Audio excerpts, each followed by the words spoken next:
Hello, you're listening to The Old New Adventures of Superman, the podcast where we take 3 attempts to say the introduction.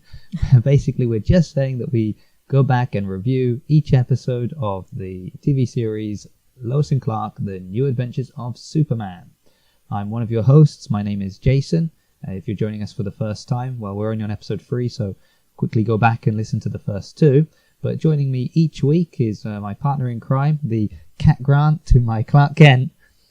Hi guys, this is Rochelle. I'll be watching this series for the first time. Excellent. So today we're reviewing episode 3. Now, I was going to apologize to Wikipedia because last episode I criticized their episode descriptions. So I tried to find another source. It turns out these are the best ones, at least. Well, in the sense that they have the most information, which helps us to remember what was in the episode. But I'm still angry with Wikipedia. Why can't you just write it down? I thought you can just, insert the prop, I could edit the page. Yeah, maybe. You could do that, Sounds like a lot of work. I'm already recording a podcast. But yeah, let's jump right to that. We'll read the episode synopsis. It's episode 3 of season 1. The title is Neverending Battle. It is directed by Gene Reynolds and written by Daniel Levine, I'd say. And this was aired originally on October 3rd, 1993. So the synopsis reads as follows. Perry wants to know everything about Superman, so the Daily Planet will have an exclusive story about him. Lois becomes obsessed with Superman and tries everything to be the one who will have the story. When she steals a story from Clark and later Jimmy's idea on how she can find Superman, Clark decides to teach her a lesson and sends her a misleading letter to where Superman's spaceship is. In the meantime, Lex Luthor wants to know how strong and fast Superman is, and he makes some tests for him. Clark puts the pieces together and goes to Luthor to tell him to stop these tests. When Luthor tells him that he cannot be at 2 places at the same time, and as long as Superman is in Metropolis, people will be in danger, that makes Clark to not want to be Superman anymore. But a conversation with Lois makes him change his mind, and he brings Superman back. Meanwhile, Clark moves into his new apartment. So, a lot of details in there. So, as I said, I was about to apologize to Wikipedia until that final line that makes Clark makes Clark to not want to be Superman anymore. And I just thought, a little bit terrible writing there. And then, coincidentally, the next line is, but a conversation with. So they've heard of my other podcast. They could go there and listen and maybe improve. That would be nice. Anyway, back to the main point of this podcast. So we're reviewing this episode. So we've got quite a few details in here. Perry wants to know everything about Superman. So actually the episode begins at the Daily Planet, and we see a great scene that's not even mentioned here is the sketch artist drawing yes. Superman. Yeah. He had just a very angry face. He drew him with a very angry face, didn't he? Yeah, well, he was following directions from Lois. Yeah. I loved the way she gave him all the cues for what to draw. Yeah. Clark's standing. So he's like, he's got brown eyes, not like muddy brown like Clark, but like a beautiful brown. Yeah. And then it's like a chin. Yeah, not a weak chin like Clark, but like a really dignified chin. Every comment was about how much better Superman was than Clark. Yeah, but doesn't that hint a bit that she is liking Clark, isn't it? Otherwise, she wouldn't pick on him that much. She wouldn't pick on him that much. Okay, well, maybe. Or, yeah, let's you're right. Let's look at it as a positive. That must have been what it was. So there was just these constant comparisons I thought were quite funny. But then Perry calls him into the newsroom, and his bosses are unhappy because, they're saying, well, how haven't you written this story about Superman? Superman has literally flown into the newsroom and you don't have a story. Yeah, why didn't they write anything about? Maybe it's just they wanted perhaps an exclusive story about him. Yeah, but also it's because it's Lois's story. because it seems that I'm not a journalist, I don't work for a newspaper, but it seems that the rule, at least from the context given there, is that kind of the person who finds the story initially, they get to run with it. So nobody else can write that story. So at the paper, like Lois is tracking down Superman and everybody else is doing whatever else it is they do on a daily basis. But because this story is so urgent, it has to be tracked by everyone. Being tracked by everyone. So that's basically it. That's what the meeting was. We see Lois have a little bit of a kind of tantrum about it. Yeah. It's my story. He's mine. And then Perry sort of talking about everybody needs to be really motivated. You've got to have it. Yeah. And Jimmy Olsen probably will be one of our main focuses as the character we kind of compare and contrast with this time. But at the end of this episode, we're seeing his, character development, haven't we? Yeah. Well, this is really the beginning of it, isn't it? Because he's like, "Yeah, Chief, I'm gonna go out and get it," and he's like, "Oh, this is what I like to see. This motivation, right? This is what you've got to do." And he's like, "Go out, get me free donuts from this." Poor thing. So we start to see this trend throughout the episode of Jimmy just being an errand boy for Perry White. And then we cut to the other very main character of this episode, that was Lex Luthor. Mm-hmm. Yeah. And we don't realize that's what we've cut to. We actually cut to some like doves or pigeons or something sitting on the side of a building, and then a hawk or a falcon or some bird of prey swooping down to and it kind of pans away and then it pans back and there's just some feathers floating in the air. So we understand that this predatory bird has caught these little ones, and then it's all being watched by Lex Luthor through his binoculars, and very similar to the snake scene. We're just sort of all these implied. I actually thought that it was just he's looking at it that scared the bird and flew away. I didn't quite realize that there was another bird that took the other bird. You think that Luthor is so evil that looking at birds through binoculars is enough to intimidate them? The cobra was intimidated by him. The cobra was just in front of his face. Anyway, there's a really weird throughout this episode. Lex, every scene he's in is weird. It's just introducing the weirdness of his character. Yeah, I think we will have to focus on him as a character maybe in the next episode that he's in, because we've already said we're going to compare Jimmy to other Jimmys that have been portrayed. But there's like after he's watching these birds getting eaten, he sits down to have breakfast, and then these two Japanese like women turn up with a pogo stick, give him the pogo stick, he gives them each a rose or like a flower, speaks to them in Japanese, and then they leave. Yeah. And nobody says anything about insinuating that he perhaps spent some time with them. Yeah, I honestly Googled it to see if there was any, and a lot of people, I wasn't the only person apparently, and the idea that maybe he was like because it's like a child's pogo stick. It's not one for him. It's small. It's not even really for them. Oh. And it just seems like, maybe he was going to like pogo stick on the balcony or do something. Yeah. I don't know. I mean, I'll let your imaginations run wild with you on what you think they did with a pogo stick, but very odd. And then he sees that his lunch has been cancelled by Lois. Yes, yeah. And of course, we're jumping back 25 years, so she doesn't have a mobile or a cell phone. So he phones her office line. Yes. And there's the weirdest answer phone message. Yeah. Do you remember what the message said? Let me remember. It says, this is Lois. I'm not here at the moment, but if anything is urgent, if it's about Superman, or only about Superman, then perhaps I'll get back to you. Yeah, she basically said, like, you can leave a message, but I won't get back to you. Yeah. Unless it's about Superman, and then I'll get back to you. She's just obsessed in this episode, isn't she? Well, yeah. And then we see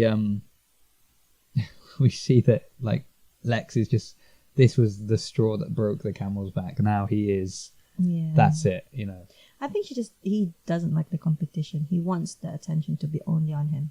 Oh, yeah. No doubt about that. So we see, we back at the Daily Planet.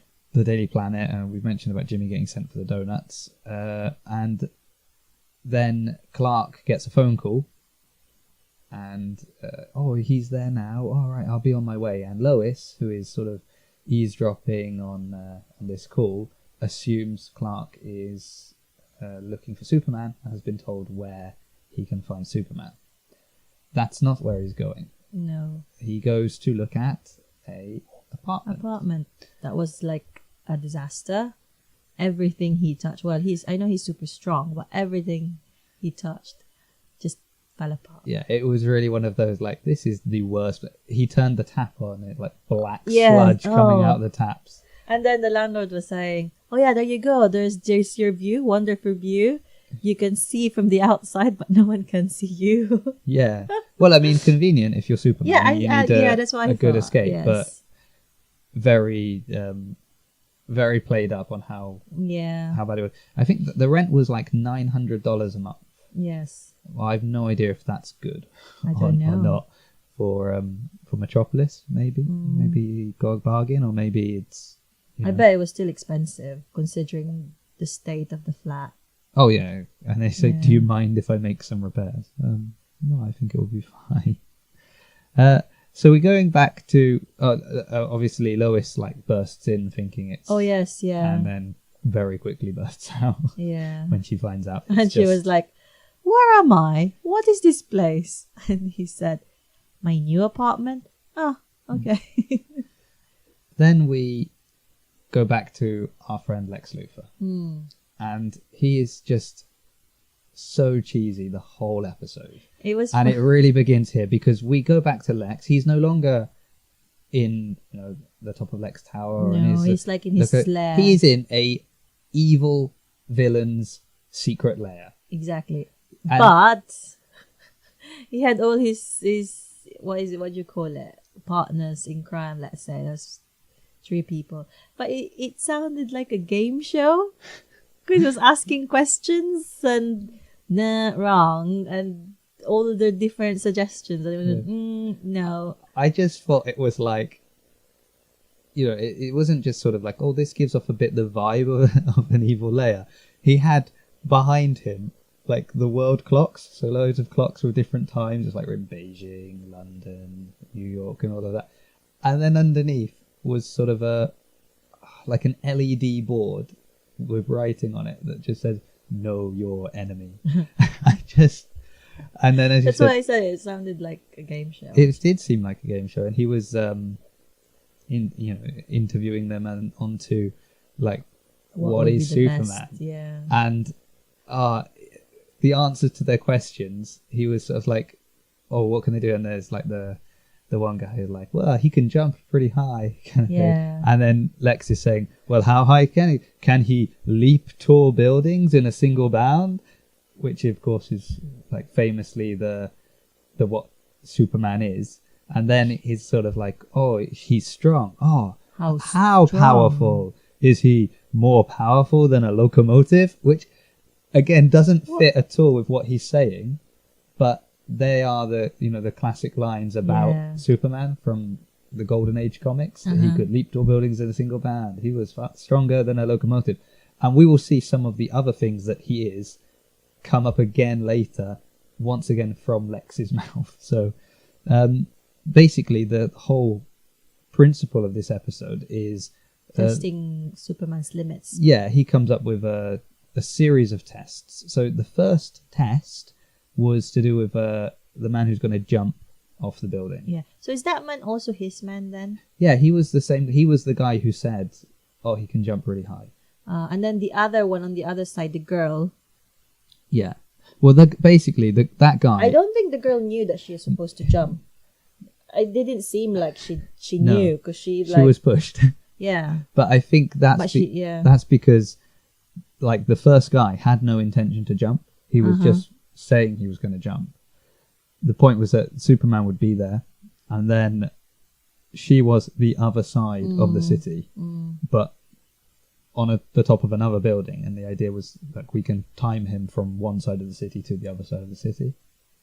And so she didn't know that she was going to So be pushed the off. man never jumped, did he? No, he didn't jump. He was just talked down. Yeah. But then as soon as he was down and Superman was there, they pushed the girl off the other side and he flew across to... But wouldn't it be better if they both jump at the same time, if Lex really wanted to test Superman's speed? Well, no, because he just needed to time him from point A to point B. So he just needed to make sure that he would fly from that one to that one as fast as he could. So if he made them both jump, well, one would... he might think that, he's catching the one, he won't see the other one, so then he won't fly over. I don't know. Lex is crazy, who knows? Yeah. But this was a test to see how fast Superman was. Yeah. How fast is he? Well, Lex says he is faster than a speeding bullet. So another of the classic lines comes out. Lois misses this event, but obviously... The second event he missed. No, she missed this one. Because this is the one that she misses. She arrives a little bit too late. Mm-hmm. But who did see it all? Clark. Really Clark was there. Yeah, from Superman's point of view and everything.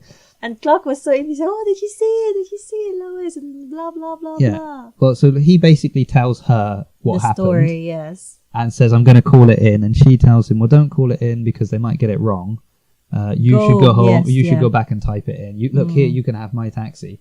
He gets in the taxi and drives off.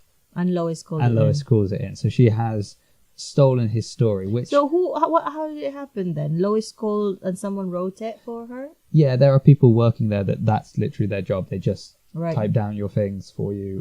Okay. And then you can go and proofread it and then print it.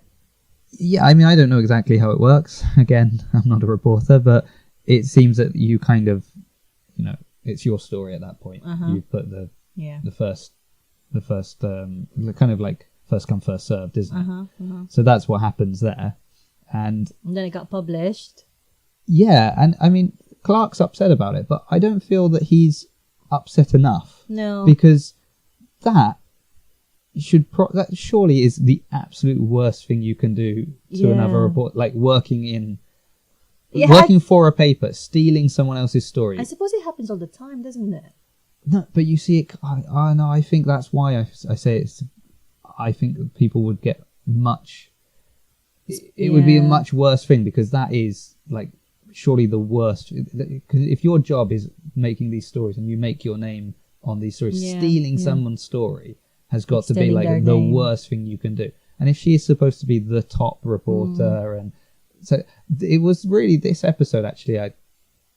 She comes across in such a bad light. Yes. Which again, not because of the acting, not because of Terry Hatcher, she's really good, but the character, the way she behaves in this episode, and the justification kind of like she's so crazy about Superman that she's doing it. Still, the things she does are... I know in the grand scheme of things, like Lex is pushing people off buildings, but he's the bad guy.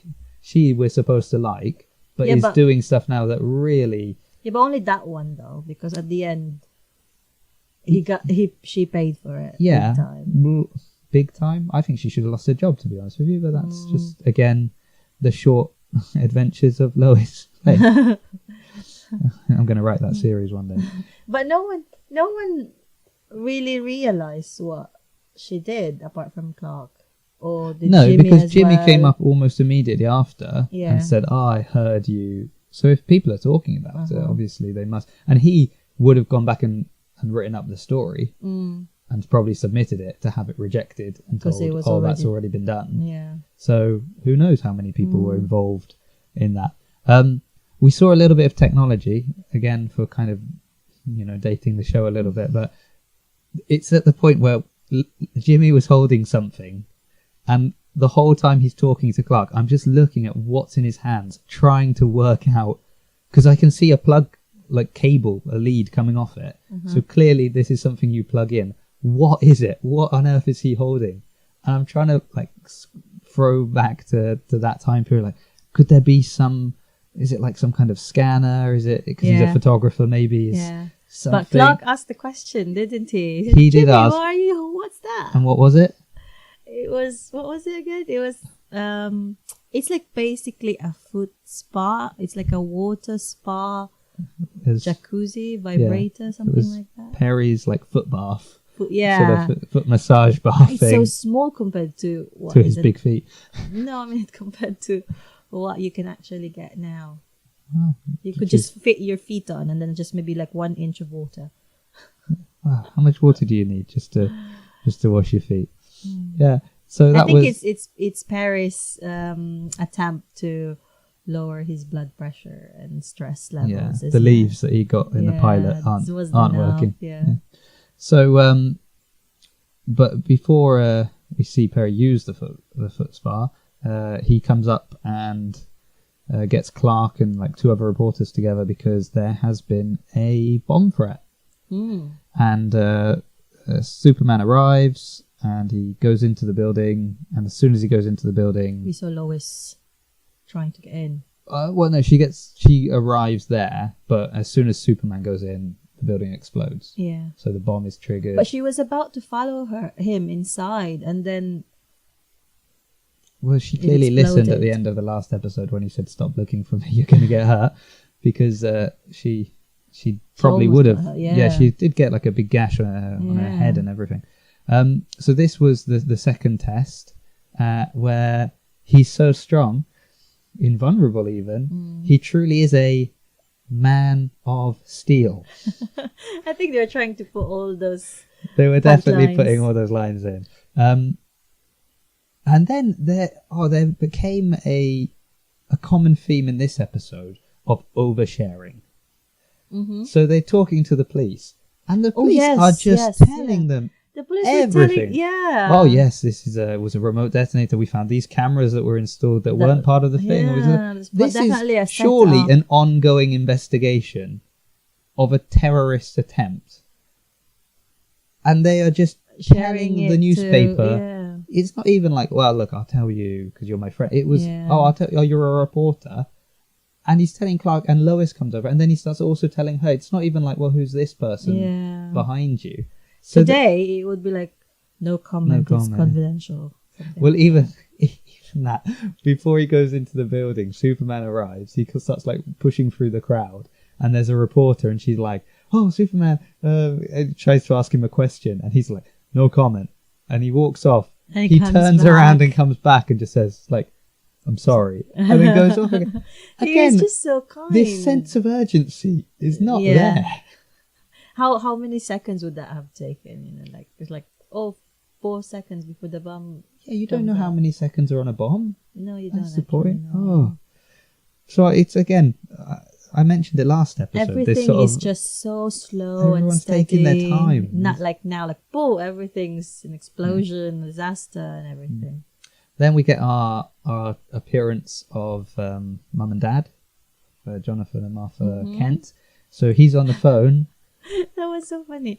He was trying to ask his mom's advice on how to get rid of a stain from his costume. No. And she's like saying, well, okay, is it like a dirt stain or an like oil stain? It's I don't know, Mom. It's a bomb stain. Yeah. And but his dad is not taking it well. No. They're trying to kill you, son. What is going on? So that was was he in the apartment? Is he in his new apartment when he's making this call? Yeah, I think so. Yes, yeah. Because then we see him decorating. Yes. So he sort of sets it all up. It's still an absolute mess. Yes. And the landlord comes in and he's like, "Oh, this is a new key. Got the new key. Oh, it's the wrong key. One." He goes out, and then Clark decorates everything in an instant. Yeah. And he leaves, and the landlord comes and straight back in. It's like, oh, I found the right key. Comes in and sees everything. Cleaned up and painted. Again, he was really scared, wasn't he? The landlord. Clark, he's just not careful with his secret identity. No. It worries me. I'm worried for him. You're worried for him because somebody's trying to kill Superman, and you're not even being careful about protecting your secret identity. I mean, already there's criticism that you're just wearing a pair of glasses, and now you're doing things that are just breadcrumbs everywhere. I wonder what the landlord was saying. Maybe he's like, oh, I should really, I don't know. So I think Clark goes back to the Daily Planet, and the reason before I mentioned this theme of oversharing coming across he gets a phone call from the doctor from the Yes. hospital. And the doctor is also telling him about 2 different patients and their psych evaluations and what they've said and all of these kind of What things. happened to doctor-patient confidentiality? Exactly. So they're just knowing everything. And then he Then shares it shares to all Lois. of that with Lois, the person who previously stole your story. Yeah. And she comes over and it's like, so was that the doctor, or what did the doctor say? He's like, hey, I don't think I should tell you, Lois, because you stole my story. And she basically says, oh, come on. All right then. And he tells her everything. Oh, like, yes, yeah. crazy. Unbelievable. There's another piece of technology there at that moment. I will come back and mention it in a moment when we are dating the show. But then he actually goes to confront Lex at this point because He realized he's that. worked out it's Lex because they through the doctors they found out who these 2 people are, and they the realize the only connection. link is that they both work directly for Luther. So he goes to him and confronts him, to which Lex basically says, okay, I'm not going to say it was me, but if it was me, I'm not going to stop. And as long as you're here, this is going to happen. So if you stop being here, I'll stop doing the test, kind of thing. So, and this actually, we see him kind of go home and pack away the costume. It seems like he realizes, well, all these It's bad his things fault, are happening because I'm here. And it isn't until another...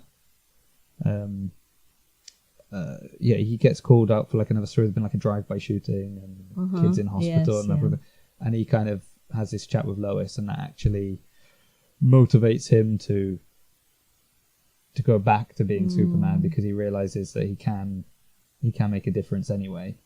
I think it was because Lois said, it's not, of course he can't save anyone, but let's not focus on what he can't do, but focus on what he can do. And he is like a beacon of hope for people. So that's when he said, oh, okay, so it does matter what I do. Yeah.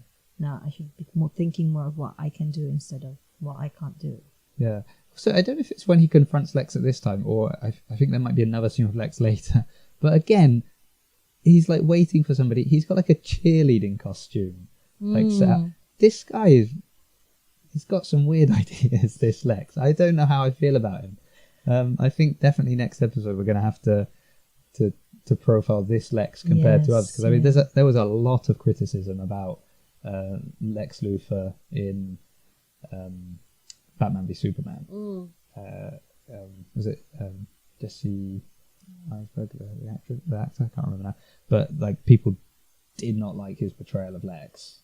It was kind of like almost Mark Zuckerberg-y sort of style of Lex Luthor. But this one is just really weird. Really, really strange. Anyway, we mentioned the drive-by shooting, so he does come back to being Superman. He realizes it's the best thing for him, and he confronts Lex again, and Lex actually now like admires him almost for this, and sort of like, oh, finally I have a good rival. A good rival, yeah. So he's going to stop doing the tests. But then he said that there is one. It's true that he's like the man of steel, is super strong and everything. But Lex said, "But I'm going to win because he has a weakness." Yeah, which I think is humanity, isn't it? I think it's humanity or morality or something like that. Something like that. A nice characteristic. That's his downfall, basically. And in the meantime, as was mentioned in the synopsis, Lois is off because Jimmy actually had a good idea. Oh, yes, because they're trying to track. If he could. If they could find the spaceship, maybe that's where he would be. Yeah. And so Clark quickly draws a fake map and gets it posted to Lois, and she goes off to like a junkyard or something, and she turns up at the very end, and Clark's got the story because he was obviously there. Yeah, it was the one when he saved the little girl. Yeah. That story. So he's managed to get the story, which is nice, and she arrives filthy, covered in dirt and waste and horrible things from this, and she doesn't get changed. Yeah, she doesn't get changed. We come back to her a little bit later. She said that she was in the sewers. And then she was just sitting on her desk in the office. I mean, Yeah. that must stink. Probably. It was very odd, wasn't it? Yeah. So we mentioned a couple of times Jimmy. He has this kind of arc throughout the episode where it's sort of a very B, even C plot kind of thing running through. But basically he is just constantly being asked around, berated and just told by Perry and told, get me a soda, get me a donut, fix this, fix that. Do you remember that part when he said, "Oh, we really need a good cameraman there and this and that," and I can go.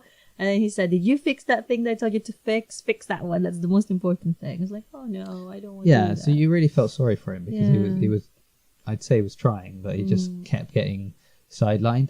But when he sort of sees how Clark stands up to Lois, he's motivated to do the same, and he stands up to Perry and shouts at him and tells him he's not going to do it, and sort of walks out. And we see Perry smile, so he's obviously been pushing him for the right reasons. Let's say he's doing it to motivate him. He basically wants Perry to stand up for himself. Jimmy, and not to be pushed around. And also this episode, we've confirmed that Perry is a big Elvis fan. Oh yeah. Well, yeah, because at the very, very beginning, he uses his kind of catchphrase that is "Great shades of Elvis." Yeah. Which I think replaces a catchphrase he used to say in the comics, which was I think "Great Caesar's Ghost," if I'm not wrong. But that has been replaced as his kind of go-to phrase is "Great shades of Elvis" in this series. It was even that scene when Jimmy went into the office and said, "Oh, I want to tell you something." "What do you want to tell me?" "Oh, I also really like Elvis." Yeah, he's just so intimidated. He has like an Elvis. Yeah, I mean, it's not just that he's got almost a shrine. He's got like a picture of Elvis. He's got his feet in the foot spa. He's listening to Elvis on a very, very old-looking radio. Yeah. But we see, Jimmy's sort of progression. What do you think of this portrayal of Jimmy Olsen? Because the actor does get changed. I don't know why. I haven't looked into that. There might be. I don't know if it was they didn't like him or if something happened or why they replaced him. But he's only in season 1, and season 2 to 4 is a different actor. I think he does a good job. I think it's Is he better than Jimmy Olsen as he appears in Batman v Superman? I can't remember. You can't remember him because was he even there? Was he even there? He's not named apart from in the credits, and he's at the very beginning of the movie when Lois is like goes and interviews this dictator, and she's got a cameraman with him that's actually a CIA agent, and they like smash the camera and find the tracker, and then he basically gets shot at the very beginning. Oh. And so that happens. That's like straight right at the beginning of the movie. This no-name person. So that was Jimmy. Gets shot, and then in the credits they've credited him as Jimmy Olsen. Really? So there was a little bit of uproar about that because he's. So is Jimmy like, one of the top photographer in the Daily Planet then? I don't know. I guess so. Or is he like working with partners with? He's most famously known as being like Superman's friend, Jimmy Olsen. Okay. And in the comics, he's been given like a signal watch and all different kind of thing. And he is very close to Clark, very close to. So he knows Superman. He knows.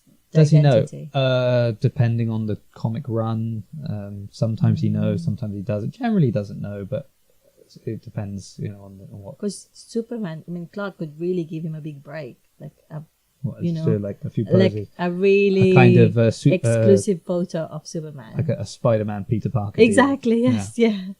But whereas this time, he doesn't have to put his camera somewhere because he has his own cameraman. His own cameraman. It's clever. Superman could be a blogger. Superman. Well, when I mentioned that one, he kind of opened with Cat Grant. That was basically a blog that they were doing in the comics in the New 52 run. Oh, was it? Oh, we didn't even mention Cat. Oh yeah, we did. She looks a lot better this episode. Yeah, she does. She's toned it down a little bit. She did. So and she got pushed away again by Clark. Oh yeah, that was funny because Clark says to Lois like, "Oh, so how are we going to do this?" And Lois is like, "There is no we." And then Kat comes over and she's like, "Well, we sounds good to me." And then Clark just knocks her back again. He's not Yeah. interested. But poor Cat. I'm starting to feel sorry for her. 3 episodes in, and I'm starting to feel sorry for her. Well, I don't know what's she's going really on. going for it, and Clark's just not interested. I'm just sad because I know she's not going to be in season 2. Oh, she's not. No. Oh, Sorry, spoilers for the end of this season. Well, I don't think anything happens to her. I just don't think the character comes back. I don't know. no. Oh, maybe she's moved somewhere else. Maybe she moved to start Catco. Yeah, and exactly. hired Supergirl. We never know. Yeah, we never know. So there was. So that's our character that we'd highlight. Jimmy, I think he's really good in this. I again don't remember this version of him. Probably because he was only in the first season. I remember much better the series 2 to 4 Jimmy. Yeah. So it'll be interesting to see now that we're going to kind of watch them much closer together, the comparison, and see if I prefer. I need to watch some other Jimmy versions. Yeah. Well, he was in Smallville for quite a while, and I think there was a weird thing that happened where they killed him off, and then it turned out that it was like he had a twin brother or something. Oh. Yeah, Smallville got a little bit crazy with these kind of things. So, and then, in the movies, what dare I say, the original movies, the Christopher Reeve Superman movies, you saw Jimmy there, and a similar thing of like Perry kind of constantly chewing him out, and what are you standing around for? We should be doing this, should be doing that. So he's always had that kind of role, but and he was good there. He's always had quite a good sort of relationship with Lois and Clark, and being there to support them, and then take all the grief from Perry White. So yeah, pretty standard for like Jimmy Olsen, but light yeah, character. not quite the same James Olsen that we see in Supergirl. Yeah. There you go. You want another version That's that you know true. of. Yes, yeah, okay. So he's very different. Very different. Even can't be pushed around. Going as far as having his own superhero identity. I know. So that's very different, isn't it?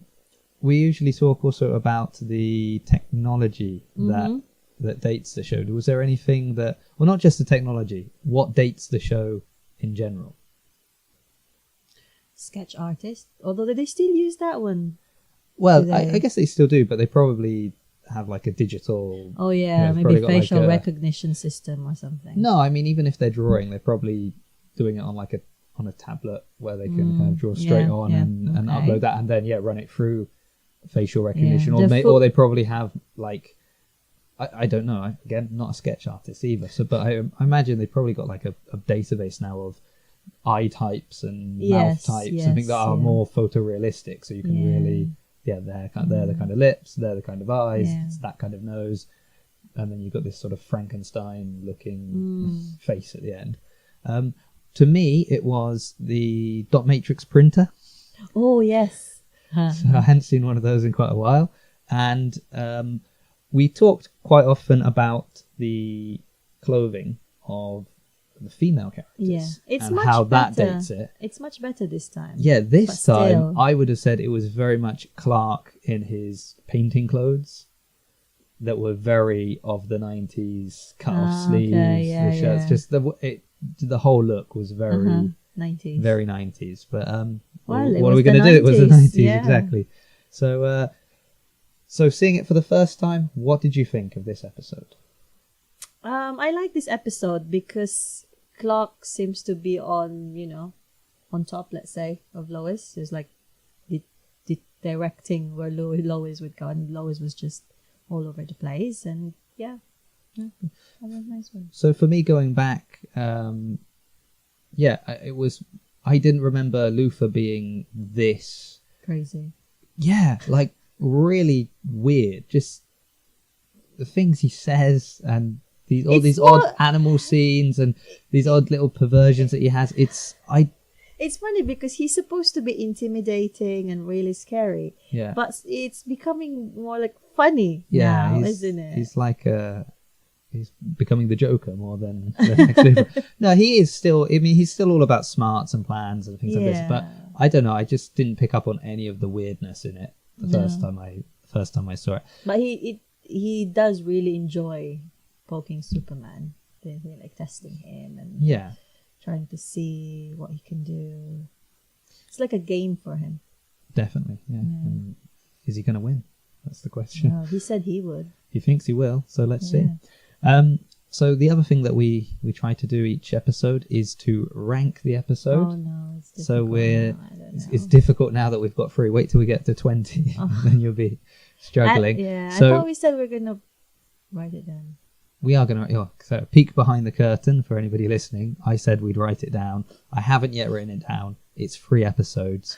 I can still remember that we put the pilot at the top and episode 2 at the bottom. I still put the episode 2 at the bottom. I would still put episode 2 at the bottom. So do you think this episode is better or worse than the pilot episode? Worse than the pilot? Only because of Lex. Oh, I would have said because of Lex and Lois. Yes, yeah. Okay, Yeah. And I- Kat wasn't as good as she is in the other episode. No, not too prominent. Yeah. So, if she doesn't get a main So we've got the same role. list then. Yeah, at the moment it's standing. Well, the list has to be fine. Well, it has to be a shared list. Oh, okay. Yeah, we're not going to have separate. Yeah.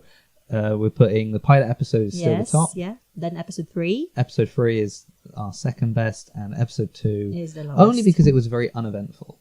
The episode 2. Yeah, nothing really happened in that. So I think that's at the bottom at the moment. This episode, I think, is gonna. I'm trying to remember the rest of the season, but I predict that this is probably going to stay pretty low as well. Yeah. Because It's because of the 2 characters. Yeah, I just didn't think it was a great episode. Not It a wasn't lot good really happened. Good representation of their character, let's say. Yeah, and just it seemed kind of uneventful with these little tests and that, and there wasn't really a big bad or anything for it to come up against. It was just Luthor kind of doing his little tests. Yeah. So, but I mean, it's good to see. It helps us understand a little bit more Superman's powers. Oh, there was that scene when he confronts Lex. We didn't really mention that. He just comes in and's like, "Oh, you want to know how strong I am?" And he pulls this sword off the wall and like bends it. You want to know how fast I am? And he takes a gun out of Lex's like drawer, and just shoots at him, and then jumps in front and grabs the bullet. Yeah, I mean, Lex was like, amazed, but he wasn't scared. I mean, you should be scared. Superman could definitely kill you, but then he's so sure that Superman wouldn't. So that's the only thing. Yeah, I think that's a similar mentality like that Batman has towards Superman. Now, if anybody's listening and thinking, this is a Superman podcast, it's 3 episodes in a row, you've picked out Batman. I'm doing this because at the pilot episode, somebody complained that we spoke too much about Superman and not Batman. So if Jennifer Yob is listening, she should know that I'm mentioning Batman just for her. So, yeah, but you see, Batman wouldn't kill as well. No, but Batman has this thing about Superman, because like there's been times that they fought, and Superman, obviously, he could just fly up into, the atmosphere and, heat vision, doof, Batman's done. Yeah. But it's the idea that he wouldn't do that because he won't kill him. He's got to hold back. And I think that's often a lot of Batman's sort of how he will take down Superman is based on the fact that, well, Superman will hold back. Because if he didn't, he wouldn't stand a chance. Yeah. Because so my problem with Superman, Superman needs to do more long range. This is I do like Superman, and as I said at the end of the pilot episode, I feel like I should like him more, and maybe this will be what pushes me over the edge. But he's got a weakness, but it is being in proximity to kryptonite. Yeah. So he needs to be more long range. You've got the heat vision, you've got the ice breath. That's true. Do stuff from a distance and you'll be fine. Yeah. But every time you get close to them and then they just whip out a piece of kryptonite. Yeah. Oh, I'm always going, you should have just... I wonder when would it be during this series that we first see kryptonite. Yeah, that Lex realizes that it's the kryptonite that is his issue. Well, that's a good question. Yeah, be interesting to see when that does pop up. Yeah. I mean, I know kryptonite does appear in the season, but I have no idea when or how he works it out, because at this point they don't even really know that he's from Krypton. No, they don't. He knows, but they don't. Yeah, and he's only just discovered that. But I wondered, and we don't know how much I wondered he knows if about the FBI guy, because he had that file of Smallville, surely they would know that the spaceship is from him because of the S signal. Yeah, but they wouldn't know that spaceship came from Krypton. Oh yeah, because they wouldn't be able to activate the Yeah, they couldn't spear. activate the thing. It's got writing on it, but they wouldn't know what. But the they would writing know that says. it's his. Yeah, they might know that it's Yeah. his, but it could come from Mars. It could come Yeah, from. okay. Oh, by the way, that point when you said about Batman, the thing about Superman is that Superman wouldn't torture anyone. He wouldn't kill anyone or torture anyone. But Batman wouldn't kill anyone. But he could definitely hurt you. So He wouldn't kill anyone. He'd go as He would- close to, you know, almost killing you. you're in a coma, you're on life support. Exactly. Technically, you're not dead, so that's the fine. difference. Yeah. Well, I hope we've at least filled our Batman quota for Jennifer. Don't worry. We'll have more of that. You know, Jason is a big Batman fan. But am I a bigger Superman fan? I don't know. You keep Ooh. saying you should. I should be, but I'm not. But it's getting there. Don't worry. So that's our review of episode 3. Another good episode. These are obviously coming out more than once a week, simply due to the fact that we kind of want to watch the next episode. And we don't want to watch it. we don't want to get too far ahead. No. That then we can't remember what happened. when we Especially have me. to Otherwise, review I'll them. be all over the place. Bringing up things I shouldn't. We're also testing out some new microphones. So if you think the audio quality is better, let us know. If you think it's worse, Blame Jason. I'll be sad, but let me know anyway, so we can try to fix that and have the best quality possible. As always, at the end, just to plug the other podcast, A Conversation With. New episodes have gone up on that, so we have a new episode talking about Star Trek, and there'll be another new episode out on Wednesday. If you want to get in contact with either of the shows, you can do that at aconversationwithpod@gmail.com. You can visit our site, www.aconversationwithpod.com, or you can follow us on Instagram or Twitter at ACW Pod. And we also have a Patreon that is patreon.com aconversationwith. And that works for both the shows, so that if you want to give any support, you can do so through that. So thank you once again for listening. We hope you enjoyed our review here, and we look forward to seeing you at episode 4. Bye. Bye.